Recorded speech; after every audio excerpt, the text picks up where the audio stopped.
തെരഞ്ഞെടുപ്പ് അവലോകന റിപ്പോർട്ടും തിരുത്തൽ രേഖയ്ക്കും അംഗീകാരം നൽകാനുള്ള CPM സംസ്ഥാന സമിതി യോഗം ഇന്നും തുടരും. പരാജയത്തിൽ കൂട്ടായ ഉത്തരവാദിത്തമെന്നും ഏതെങ്കിലും ഒരാളുടെ മാത്രം വീഴ്ചയല്ല പരാജയ കാരണമെന്നും വിലയിരുത്തൽ. എനിക്ക് പാർട്ടിയോട് വല്ലാത്ത അമർഷം തോന്നുന്നുണ്ട്. ഒരു ഇലക്ഷനിൽ തോറ്റൻ്റെ കാരണം എന്താണെന്ന് കണ്ടുപിടിക്കാൻ ഇത്രയധികം ദിവസങ്ങളും ഇത്രയധികം ഗവേഷണവും വേണോ എന്നാണ് എൻ്റെ ആത്മാർത്ഥമായ സംശയം. ആളുകൾ വോട്ട് ചെയ്തില്ല, അത് തന്നെയാണല്ലോ തോറ്റതിന് കാരണം.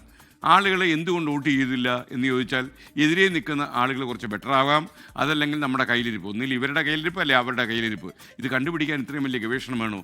തെറ്റുപറ്റിയാൽ അത് തുറന്നു പറയുകയാണ് ഏറ്റവും നല്ലത്.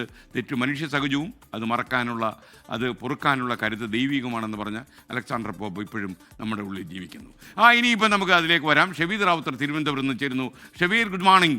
ഷബീർ, ഈ പാർട്ടിക്ക് ഇത്ര വലിയ ഗവേഷണവും ആഴത്തിലുള്ള പഠനവും വേണോ? എന്തുകൊണ്ടാണ്? കാര്യം അതിൻ്റെ അർത്ഥം നമ്മുടെ ഈ വോട്ടർമാരും ഈ പാർട്ടിയും തമ്മിലുള്ള ബന്ധം അകലുകയാണ് എന്നല്ലേ?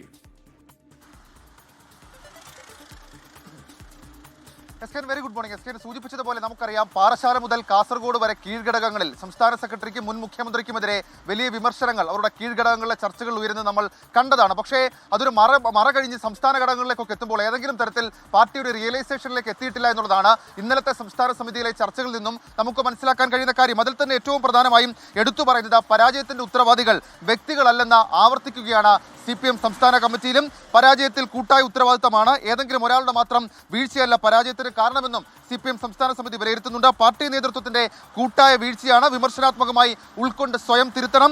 ന്യൂനപക്ഷ വിഭാഗങ്ങളിലെ അധിക വോട്ടുകൾ ഇത്തവണ കിട്ടിയില്ല. 2016-ലും 2021-ലും പരമ്പരാഗത വോട്ടുകൾക്കപ്പുറം ന്യൂനപക്ഷ വോട്ടുകളിൽ നിന്ന് കൂടുതൽ വോട്ട് ലഭിച്ചു. ക്രിസ്ത്യൻ മുസ്ലിം വിഭാഗങ്ങളിൽ നിന്ന് കൂടുതൽ വോട്ട് ലഭിച്ചിരുന്നു. എന്നാൽ ന്യൂനപക്ഷ വിഭാഗങ്ങളിലെ അധിക വോട്ടുകൾ ലഭിച്ചിട്ടില്ല എന്നുള്ളതാണ് CPM സംസ്ഥാന കമ്മിറ്റി വിലയിരുത്തൽ. BJPയുടെ വളർച്ച ഗൗരവത്തോടെ കാണുമെന്നും 10 കൊല്ലത്തെ തുടർഭരണം ജനങ്ങളെ എതിരാക്കിയെന്നും ഭരണത്തിൽ തെറ്റായ പ്രവണത ഉണ്ടായെന്നൊക്കെയുള്ള കാര്യങ്ങൾ പറയുമ്പോഴും ഏത് തരത്തിലാണ് തിരുത്തൽ, അതല്ലെങ്കിൽ ഏത് തരത്തിലാണ് തിരുത്തൽ പ്രക്രിയ എന്നുള്ള കാര്യത്തിൽ CPMന് ധാരണ ഉണ്ടോ എന്നുള്ളതാണ് ചോദ്യം. ഏതായാലും ഇന്നലെ ആരംഭിച്ച സംസ്ഥാന സമിതി ഇന്നും തുടരും. മാത്രവുമല്ല, ഇക്കാര്യത്തിൽ പ്ലീനം ഉൾപ്പെടെയുള്ള കാര്യങ്ങൾ അത് ആവശ്യമാണോ എന്നൊക്കെയുള്ള കാര്യങ്ങൾ ചർച്ചയാകും.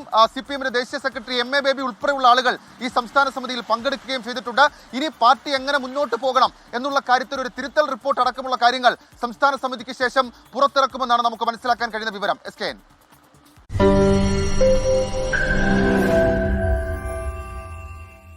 ലോകത്തെവിടെയായാലും ഏത് സമയത്തും 24 വാർത്തകളും ഓഗ്മെന്റഡ് റിയാലിറ്റി പാക്കേജുകളും എക്സ്പ്ലെയിനറുകളും വിശദമായി കാണാൻ ഞങ്ങളുടെ YouTube ചാനൽ നിങ്ങൾക്ക് സബ്സ്ക്രൈബ് ചെയ്യാം.